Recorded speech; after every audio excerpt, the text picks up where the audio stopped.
Hello, everyone. Thank you for joining. I'm very excited. Um, my name is Ani Lupu, and I'm the Jewish Agency Israel Fellow for Hillel at FIU.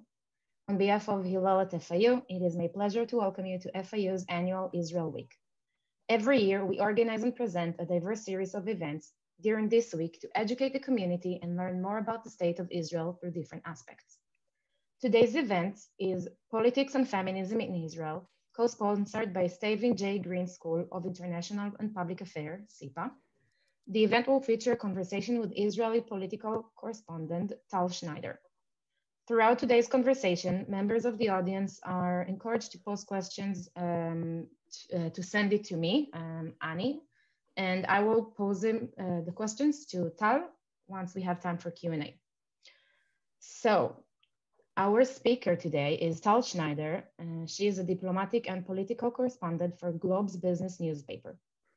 Tal is the former DC correspondent for Ma'ariv Daily and a successful political blogger running her own political blog, The Plug. Frequent commentator on Israeli radio and TV stations, ranked 32nd on the Forbes magazine 2017 list of Israel's most influential women, a recipient of 2015 Ometz Public Courage and Integrity Award. Included in 2014 Haaretz 66 Women You Should Know, and won the 2012 Google Digital Excellence in Journalism Award. Her stories appeared in Globes, Haaretz, The Marker, Ma'ariv, Mako, Salona, and more, which are all really big media outlets and news in Israel. Tal, the stage is yours. Thank you, Annie, and thank you everybody for inviting me. Such a great time to be here. It's evening time in Israel. It is 9:30 out here in the Middle East. I'm in suburbs of Tel Aviv. I know it's midday, probably a little bit after lunch for you guys out there in Florida or wherever you are. Let me just add one thing, if I may say. I am not anymore in Globe's business newspaper.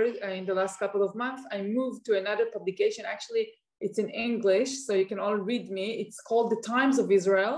It's news in English from Israel. We have, a website also in Hebrew and Arabic, but the main publication is in English. So if you are ever looking through The Times of Israel, I'm their political correspondent since January. So, feel free to follow in the Times of Israel or on my Twitter feed. And as Annie said, I was DC correspondent for Israeli Ma'ariv newspaper during the Bush era, actually, the Bush years. And then I stayed in the United States and I covered the 2008 campaign, which actually started in 2007, but it took 2 years. So I was covering that campaign. And then I moved back to Israel at the end of 2009. And then I kept going back and forth to United States every time you had campaigns, which is 4 years, every 4 years. This is great for you guys to have campaigns only 1 in 4 years. I went back in 2016 and in 2020, and I spent lots of time in Iowa, New Hampshire, and so on, and in the conventions, and then in the week of the election. And I'm not kidding by saying that you're lucky to have campaign every 4 years, because in 2 years of Israeli politics, we had 4 campaigns. Israel, I don't know if you've been reading the news, but Israel is going through a troubling time with respect to a constitutional political crisis. None of the Israeli politician is able to form a government. I don't want to go too much into the technicalities of the situation here. It's complicated. We do not have the presidential system. Obviously, we have the parliamentary system, which means that the parties, 13 parties, I know you have only 2 parties, but we have 13 parties. This is the parliamentary system. They have to come up with a combination of parties and a coalition agreement. So they have to come with some sort of an agreement based on shared values, and to have several, maybe at least 6 or 7 parties come together and form a coalition and form a government.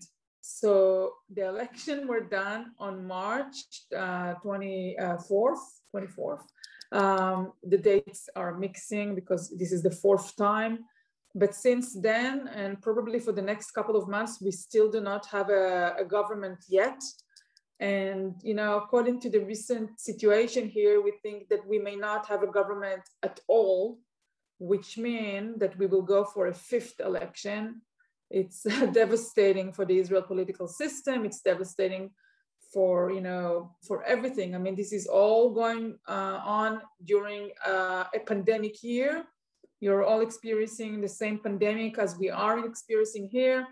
So, you know, businesses shut down, the economic situation under, you know, high rates of unemployment and, you know, anxiety, school closures, and so on. So obviously the situation right now, it's a little bit better because Israel's population was vaccinated in a very, very fast pace. So we started vaccinating very early in early December. And as of now, we have about 60% of the population vaccinated, I think twice. You know, the numbers are pretty high. So we're completely open at the moment with, you know, back to normal with parties and restaurants and holidays and traveling and so on.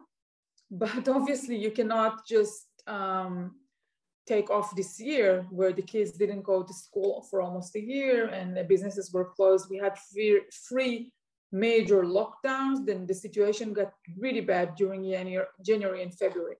So right now it's on the bright side. I have to tell you, it's been good for a month or so. And we are here to talk obviously about political feminism, but obviously since I'm a political reporter, if there are any other questions that you want to ask, you know, by all means, I'm here to just answer everything. Obviously, I'm covering politics, and with that, I'm covering political feminism. I don't think you can separate those things. I think politics is all about feminism, and feminism is all about politics. They're inseparable. And in Israel specifically, we have, you know, some issues. It's not easy here to be a feminist because Israel is a very conservative society. We do not have a separation of church and state, or synagogue and state, if I may. So the religious part of Israel's civil social life is very present at its political life. And it obviously has a huge impact on everything here, beginning with representation of women and with, you know, the type of bills and the type of legislation that we are facing. And it touches on every part of life. Israel has, for example, mandatory draft to the military. So you see women in the military on one hand, but then you see ultra-Orthodox communities and part of their religious Zionist parties or religious Zionist crowds not fully participating when it comes to women. You know, gender touches on legislation with respect to family issues, family courts, and it touches on, you know, welfare. It touches on the pandemic because obviously we all know that through the year of the disease, the, you know, people that suffered the most were women.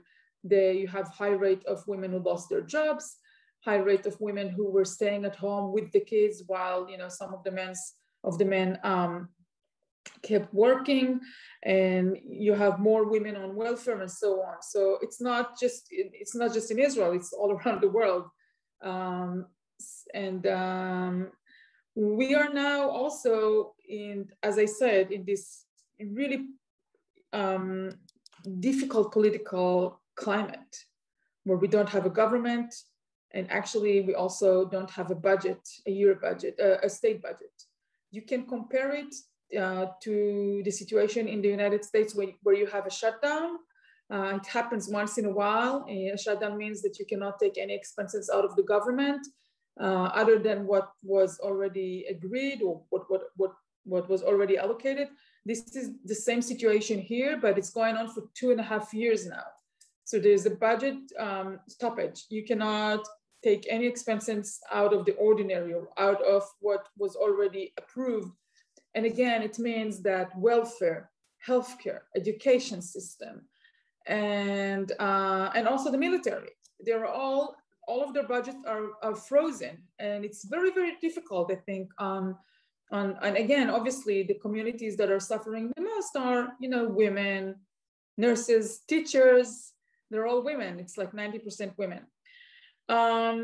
When we are talking about women's representation in the Israeli Knesset, and I brought some slides, so I will try to put them. Let's see if I can do it. Hold on just a second. Let's see if I can make it with the share screen.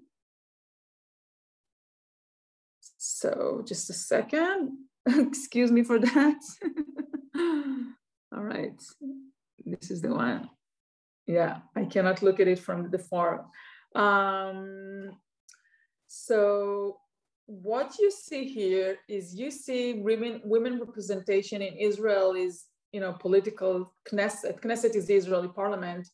Since the early days of the forming of the State of Israel, 1948, 1949, and you do see a nice graph of the numbers of the female MKs going up and up. So 30 would be, just hold on just a second.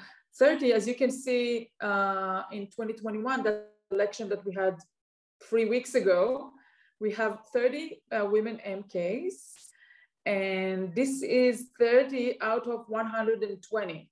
So a quick calculation, if you know any math, will give you 25%.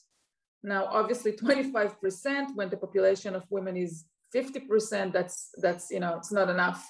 And also, if you're looking from around 2013, so for almost 10 years, 8 years, we have a stable graph. We see, the numbers of women are between 23% to 25%, and we are unable to get that. We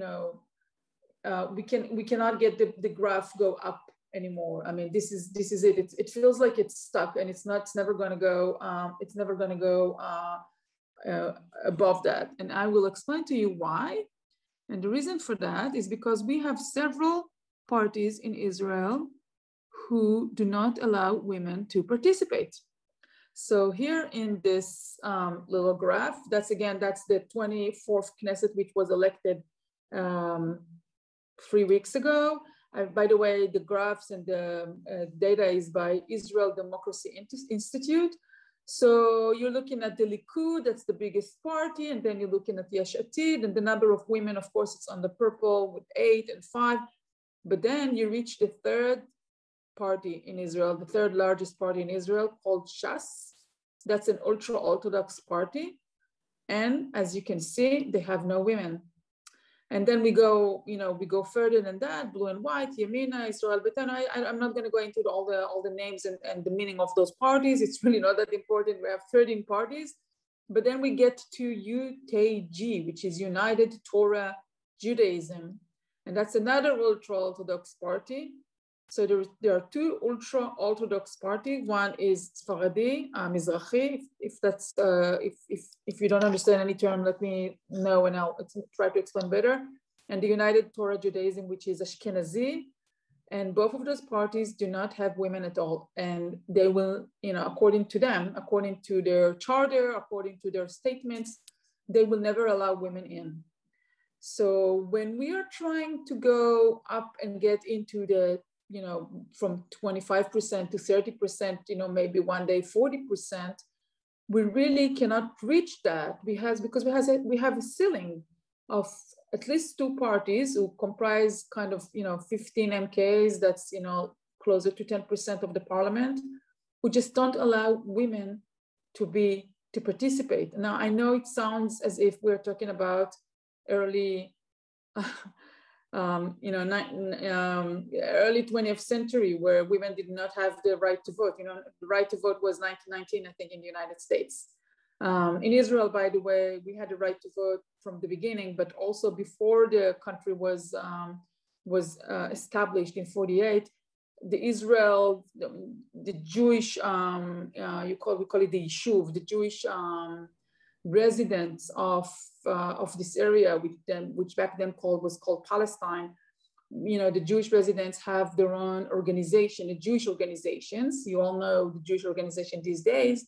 In the Jewish, early in the 20th century, in the Jewish, I think maybe even from the first Jewish Congress in Europe, in Basel, I think back then the women had the right to vote, from the start.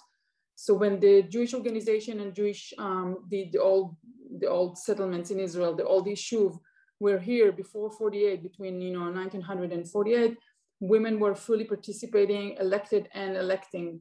And when the Knesset, when the Israeli parliament was formed in 48, there was not a question at all, except for those two parties, Shas and UTJ. Both don't allow women to participate. And the saddest thing about that is that we are all paying for that because, taxpayers' money, because both Shas and UTJ and the rest of the Israeli parties don't have the donation system as you may have in the United States. It's not private donations. It's all the finance, the election finance and the party's finance all comes from taxpayers' money. So taxpayers' money actually pays for parties to exclude women. And if, I think it's horrible. I think it's just really something that shouldn't be going on in 2021. But it's unlikely to change in the near future. When talking to them, there is no discussion, no discourse about it at all. And they keep saying, we have lots of women who vote for us and they don't mind it. They think that women's place is at home. They actually say it out loud and that's it. Obviously, it's a highly religious parties. But for the rest of the parties, as you can see, they have, not enough, but they do have some women, and it's coming up to 25%. Let me present another slide. And the only party that is headed by a woman, so all of those parties are headed by men, except this one, which is the Labor. As you can see, this woman at the center of the photo, this is Merav Michaeli. MK Merav Michaeli, she is the chairwoman of the Labor. And she is the granddaughter, by the way, if you know some, Shoah, World War II heritage stories, she is the granddaughter of Israel Kastner. I don't know if the names ring a bell to any of you.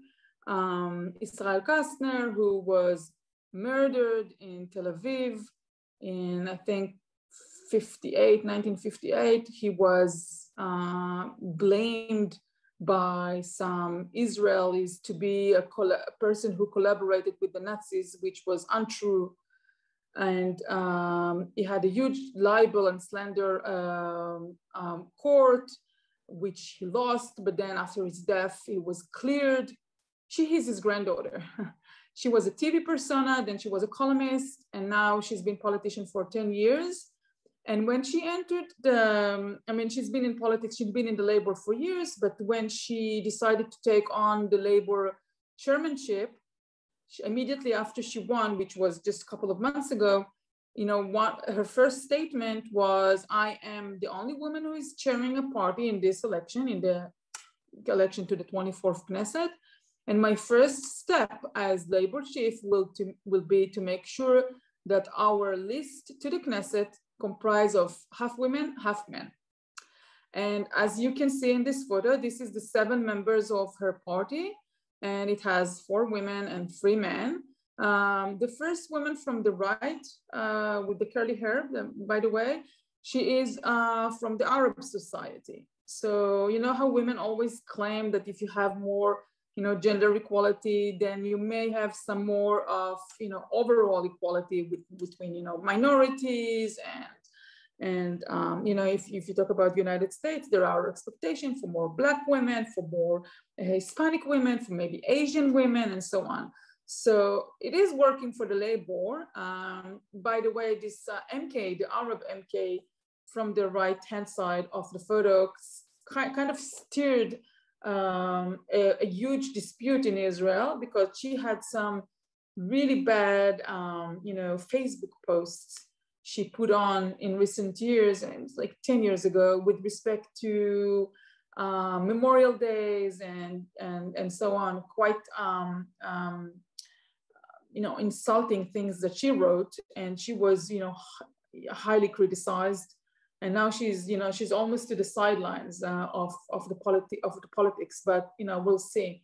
She's a documentary cinema woman, and so this is the labor. I just put this photo. It was taken a few days ago in the Knesset swearing in ceremony. Of course, you can see the flags and the sign behind. This is the photo of the Knesset, of the Parliament of Israel. And I was there that day for the swearing in. So that party has half women, more than half, as you can see. And one thing that was interesting, so the rate of the women is 25%, and we are unable, as I said, we're unable to get it to a higher number. But it's also interesting to see that lots of the parties actually have their number 2 women. So going up from, let's do clockwise, the one with the blue background, that's number 2 in Yesh Atid. That's the second largest party. She was a general at the IDF. She's the woman who got to the highest rank in the Israeli military ever. Her name is Orna Barbivai. Below her, it's number 2 in another party called New Hope. She was the housing minister. This is a right-wing party, right-wing conservative party. Below her, you have a lawyer called Michal Waldinger. She's actually number 2. All of these women, by the way, are number 2. I didn't even bring 3 and 4. And this is just, we have one woman at the top of a party, and those 6 women who are number 2s. So the third one with the band over her, it's number 2 at the Religious Zionist Party. This party is very, very much to the extreme right. We can actually almost call it the alt-right of Israel, very extremist. Not her specifically, but the rest of the party is infamous for, unwillingness to even talk to the Arabs, to the minorities, unwillingness to let women to serve in the military and so on. I don't know her stance about military for women, but the rest of the party is quite harsh. And next to her, below on the left, this is Tamar Zandberg. She is lefty liberal Meretz, a party that's a little bit like the Greens, but also socialist and pro two-state solutions and so on. And above her, it's the former justice minister with the pink dress, former justice minister Ayelet Shaked. Religious party, but she's secular, but also very conservative party, believes in annexation and so on. And the last one left on the top, this is Pnina Temeno Sheta. And as you can see, when we are talking about diversity, this is also important to note. Pnina is an immigrant to Israel from Ethiopia. And we have quite a lot of immigrants from Ethiopia here, above 150,000. And she is one of them. So she came from poverty and newcomers and immigrants, and she is serving as the as the minister of immigration. A typical, obviously a typical job for her, but she's very eloquent and she is, highly rated. You hear her all the time. She doesn't shy. And she is very upfront and engaged, I would say. So all of these women are, very qualified. And the big question we always ask, as I think in many other democracies, some people ask themselves, why don't we have more women? Those women are so qualified and so capable and talented, really all of them. And it's always the question, why the hardships? Why only one woman at the top of a party?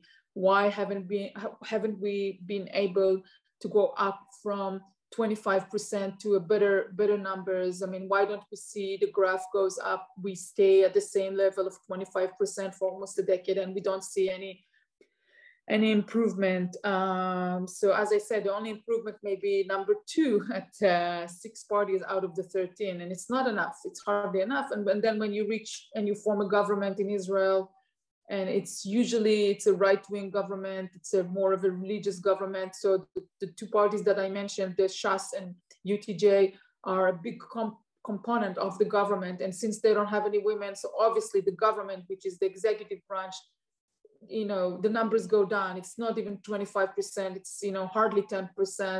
And when you go down from the government in Israel can be, 25, sometimes up to 30 ministers, 25 ministers, usually more than that.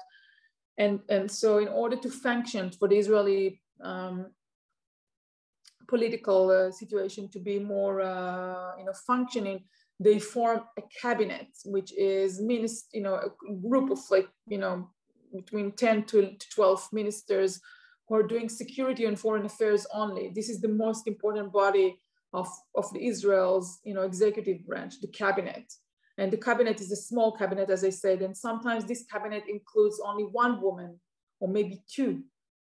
If the justice minister, as I said, Ayelet Shaked is part of it, then it may be 2 women, but probably not more than that. And then, in the cabinet, they make all of the decision about war and peace, about, foreign relations, about attacking whatever, if that's Iran or it's Lebanon or, Syria. And obviously when you don't have women at that body, so if you go back to the early days of the pandemic, of the disease back in March of maybe February 2020, obviously the government formed immediately a body that was like the Corona cabinet, the COVID cabinet, a special ministerial format to making a decision with respect to the COVID.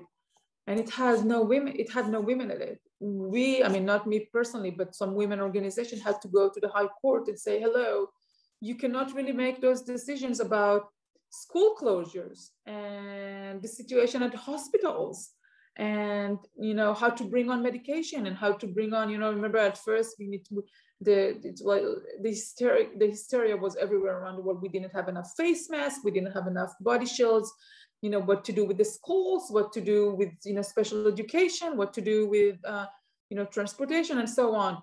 You can't really make all of those civil life decisions in bodies and entities without any women. But here it's obviously it's quite often, and women organizations have been going to the Supreme Court for 30, 40 years for all issues. They're appealing, they're taking it into the court, but in dire situation when you have either a war or a disease and you don't really have time, you go to the court doesn't function on a daily basis, doesn't give you a verdict, it can take months. So when the court came up and say, excuse me, you need to have a better COVID, cabinet, it was already, 4 to 5 months into the pandemic. Obviously, they knew it and they changed the combination, but it took them, why, either you said it, upfront, or if you don't have enough ministers, you have to come up with some solution.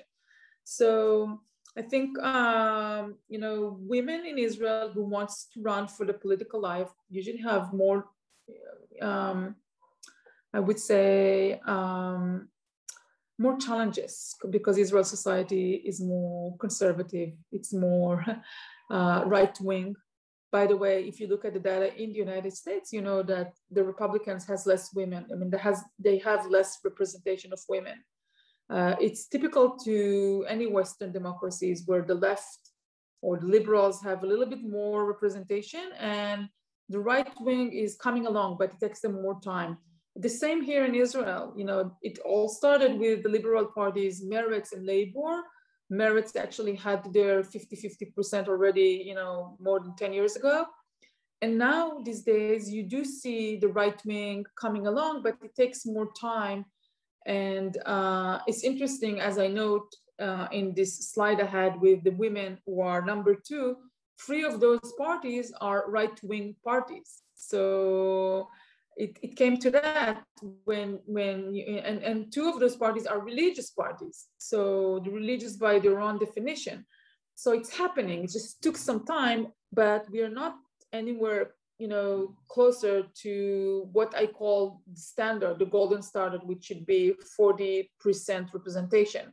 We see this 40% representation in Western democracies such as the Nordic states, Norway, Swedish, and Denmark, and maybe Finland, and then it crawls into Spain and Germany as well.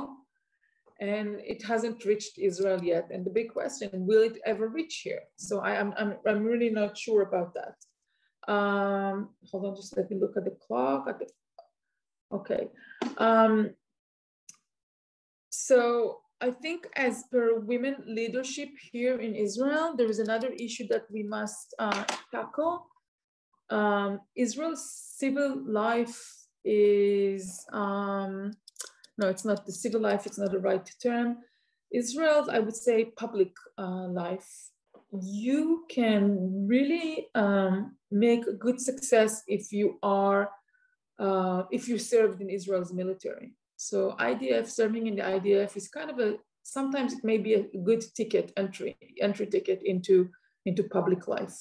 Because you do see in the Israeli parliaments for years, many people that were serving in the military, it gives them, an edge. They are, some of them are well known, some of them have been already exposed to the public, some of them are, going around with ranks if you are reserve duty or you were mandatory duty. It gives you edge for many reasons. So obviously when a society is such a militarized society that gives such high ranks to people who served in the military, obviously it's better serving the males of the society.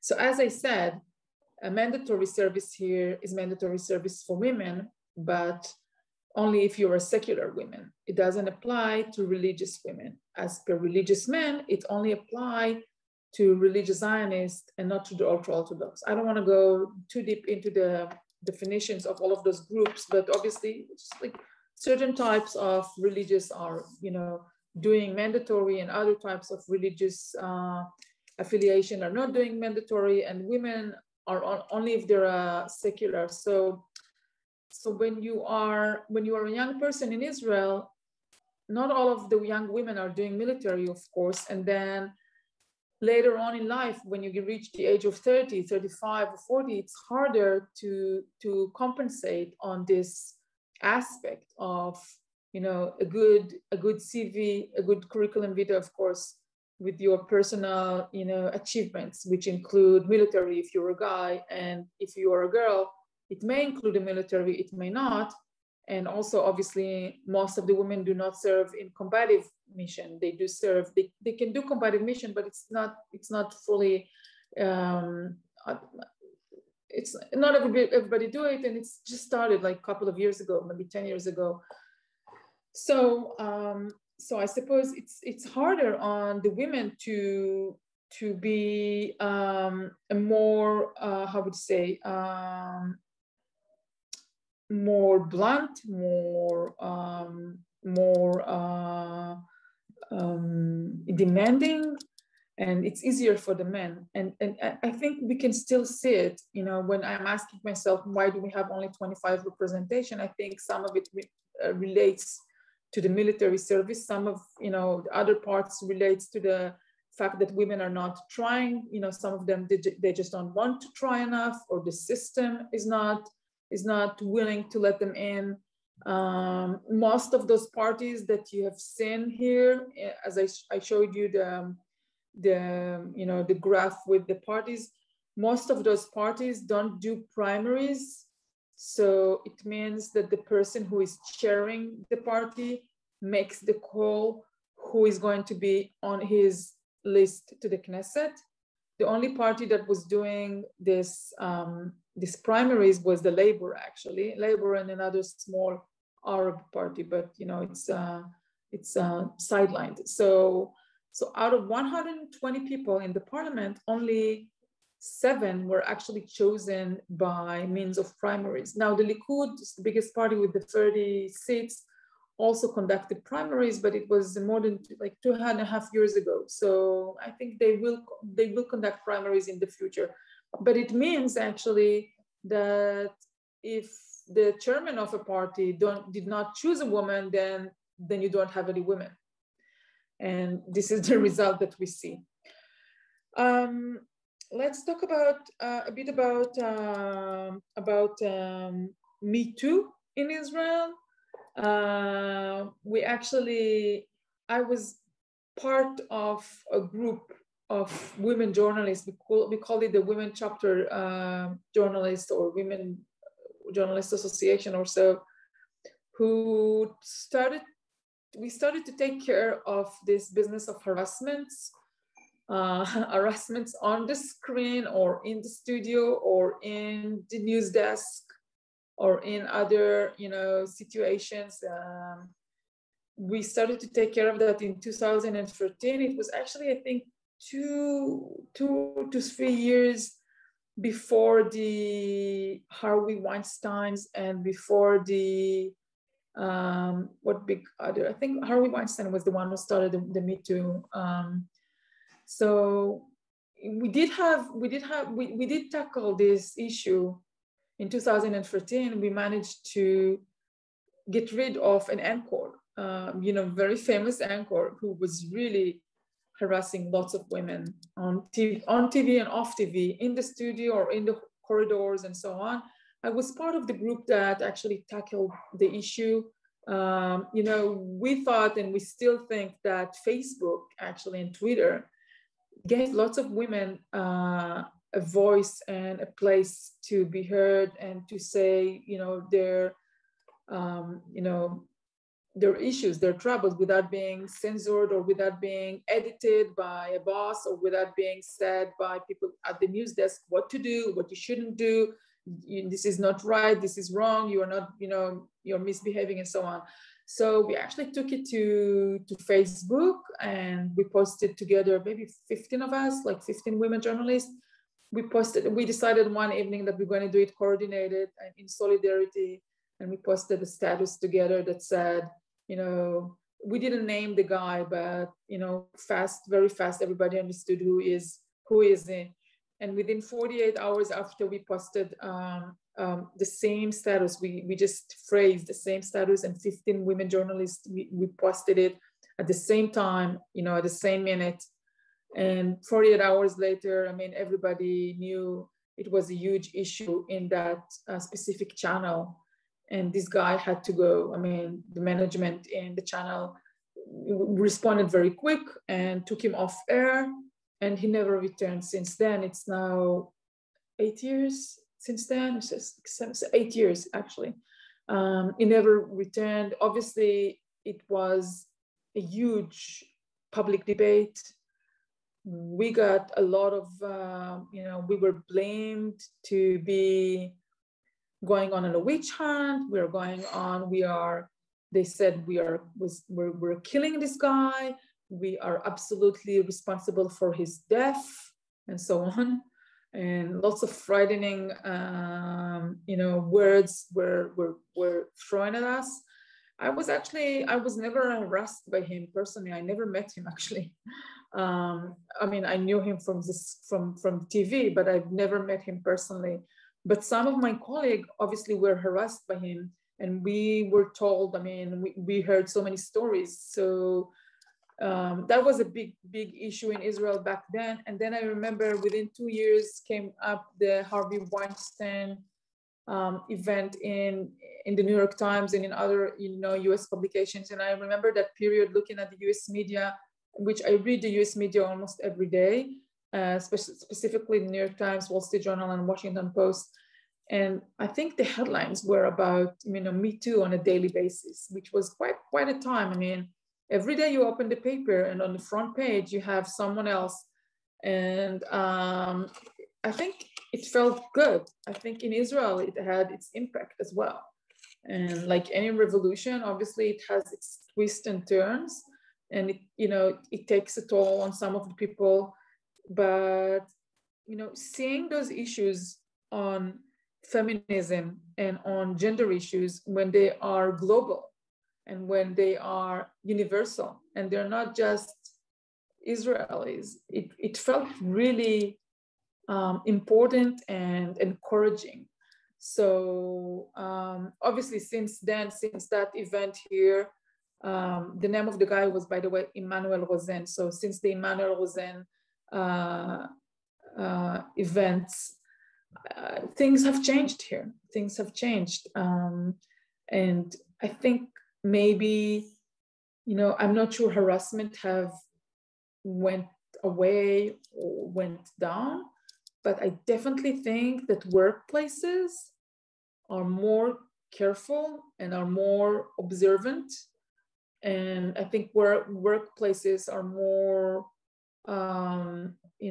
maybe more aware, more concerned, and more, caring.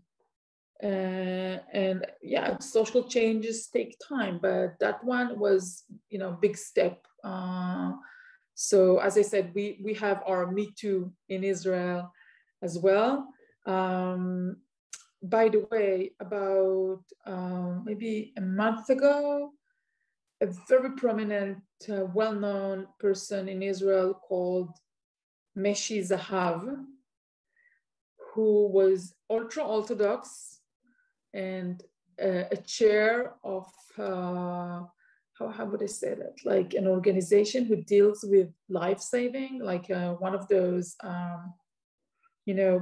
big corporations, big volunteering corporations of ambulances and stuff that are medical stuff, really a guy that is all of his life are dedicated to saving life on, from accidents, from terror, from military wounds and so on. So he was, lifelong volunteer of assisting the public. And he was slated to carry a torch in the Independence Day celebration 2 days from now. So he was one of the people that were chosen to lit up the torch on this coming Wednesday evening when we have the 73rd Independence Day of Israel. And obviously a story came out in a Haaretz newspaper how he is been abusing women, men, and childs for maybe 40 years. And really some gross and severe, information about child abuse. I mean, not his kids, but, kids that he came across during his volunteering life-saving job, if you can imagine that. Kids, boys and girls that he molested, raped, and so on, widows and divorced women, youngsters, youth. I mean, really horrible stuff. And this guy, you can Google him, Meshi Zahav, that's his name. Obviously, the prize of lighting up the torch and the dignity that comes with this stance, was stripped away immediately. The public debate was really quick. This is a change that you can see since 2013.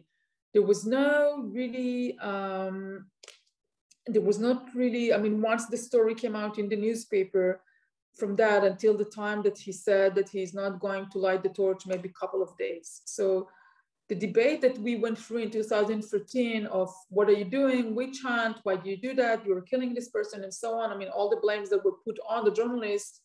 This time around, the group that revealed him, journalist and an NGO that is doing harassment and child abuse and women abuse in the ultra-Orthodox society. This organization was immediately recognized and given credit for this. And, the debate was very short, I have to tell you. So I think we came from the situation where secular liberal women are blaming the anchor on TV, which now, seems to be easy, to a situation where at least now we have the ultra-Orthodox society taking care of themselves. This is huge. It's like a very close-knit society, very conservative society in which, telling the truth about your neighbor if he is a child abuser is like snitching and it's forbidden and so on. So now you see many people in the ultra-Orthodox society saying enough is enough. I mean, they understand that they have their child abusers as well, or women abusers, and it's not only for the liberals to deal with it. It became a positive phenomenon of, cleaning up the society. So I think, you do see social change with the years, no, obviously we're not done yet, but, it's a good healthy sign, I think. Other issues I mentioned at the beginning, and maybe this will be my final remark before we take question. You think so, Annie? Yes, because we have a few questions in the chat. Okay, let's stop right now and do the question right now, because I don't want to go on for too long. So going back to the initial of the conversation, you did mention that Israel is not separated by church and state, or state and synagogue, like you said. And one of the question was, if there is no separation of synagogue and state, does this mean that Israel is a theocracy or leading in that direction? I hope I pronounced it correct. Okay, so we do have an issue here. I'm a secular person, so, most of the policies with respect to church and state shouldn't apply to me directly, but, it's enough that those, because the society is so conservative and so many people are religious, then many of the policies do apply to huge groups of the society, and it's a problem. And it's sometimes very nice to see religious women and secular women cooperating on that front, because some of the policies with respect, for example, to divorce and marriage. So marriage, you don't have to do it through a religious ceremony. You can do a civil ceremony. It can be recognized or semi-recognized, but then when you want to want to get a divorce, you have to go through religious services. And this is a huge problem, because you can avoid religious ceremony and religious services when you're getting married. But when you want to separate and you want to leave your house or your husband, or if the husband wants to leave his wife, but the problems usually start when a woman wants to leave her husband and not the other option. And so here we have a collaboration between secular and religious women on this front of how do we deal with a country that wants everybody to get a divorce in a family court. It's a huge deal. I'm not going to go into all of the legislation battles, but there are many of them. I have to tell you, many battles in the Knesset, in the parliament, and in the courts, in the family courts, in the rabbinical courts. And I think in recent years, they've been taken together by secular, as I said, secular MKs. For example, Merav Michaeli, which I mentioned earlier, the chairman of the labor, she's a big, fighter on those fronts, even though she's not religious. Another issue that I feel that we are suffering from is the Israeli Western Wall. I don't know if you're all aware, the Western Wall, the Kotel, is the place of worship, but it used to be a public place for everybody. And it became, in recent years, it became an ultra-Orthodox synagogue. And, one of the events, I'll just go a little bit into this little story of your Vice President, Mike Pence, came for a visit a couple of years ago, maybe 3 or 4 years ago. And as you all know, he's not Jewish, obviously, he's evangelist Christian. So when he is going to the Western Wall and he wants to pray out in the Western Wall, this is not a Jewish prayer, right? It's a Christian prayer, which obviously it's great. I mean, it's fine.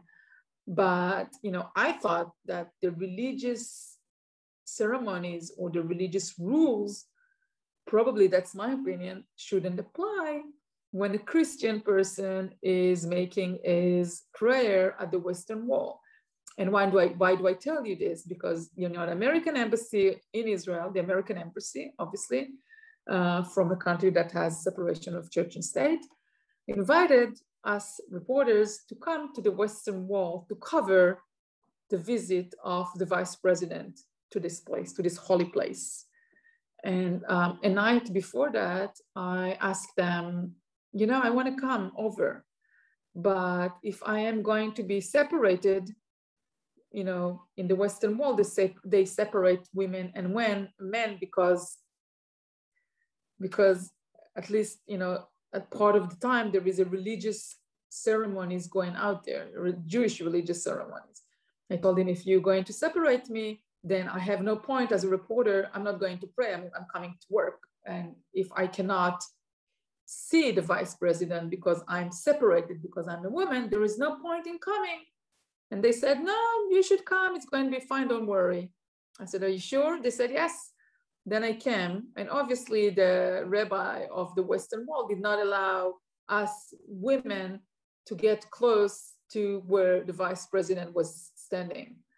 And one of those people from the embassy, when I was complaining, and I said, you know, come on, I mean, I was invited by you and I'm not allowed to, I want to have equal approach to the vice president of the United States as my colleagues, which are a male. And why do they get to see him and I have to stand back there?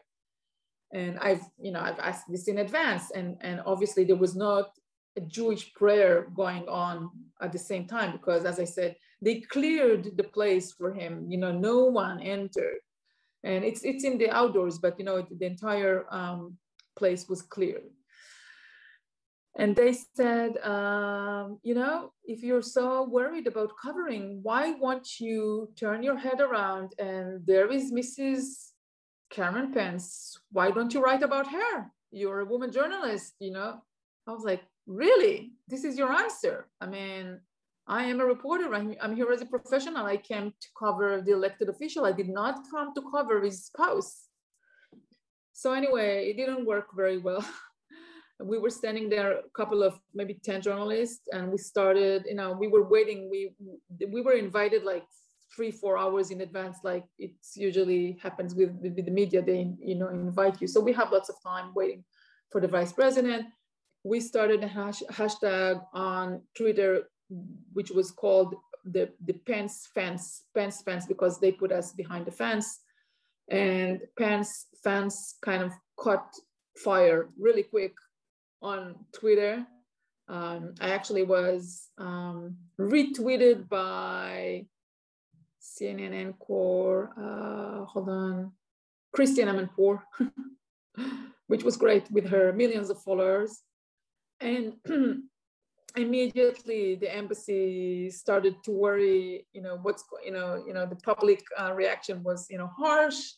And they brought us some chairs and they tried to solve it. So if you're looking for this little story of what's going on in the Western Wall and how do they treat women, just, you know, look at Pence fence. It's from a couple of years ago. Well, yeah, I did not change the rules of engagement in the Western Wall, I have to tell you. And I did not change the style of behavior of the rabbi of the Kotel, but I was trying, and I think it's a huge issue because they are not letting women pray. And I mean, this is not about me. This is just professional, you know, journalism. But you know, when you're talking about women who comes to pray, or women, secular women who wants to have their kids' bar mitzvahs there.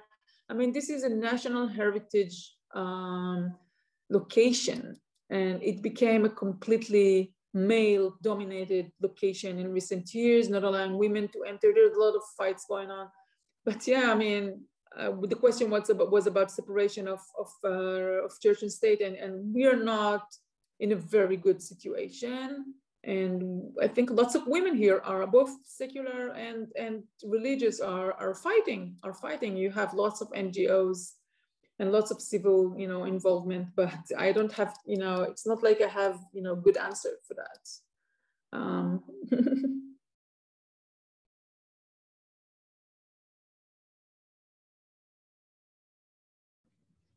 Can you hear me? Hello? Annie? Yeah. Can you want to come up with another question? Yes. So there was another question about the election. Can you hear me? Because I think my Wi-Fi a bit froze. it was, the results were kind of similar in the last 4 elections that we did in Israel. So why are we keeping going into election over and over again? And what are we expecting to change in other elections if we will go into a 5th election, if the results were kind of similar in the last few ones? So I guess the question, if I hear you correctly, why are we going for another and another election? Yes, and if we're, and the student wanted to know, and are we expecting anything to change if we go into a 5th election? So, you know, the reason the country is going through another election, the 4th one already behind us, is because the political parties are unable to form a government. So many people here are in a situation where, you know how you had your Never Trumpers, right? The Never Trump movement.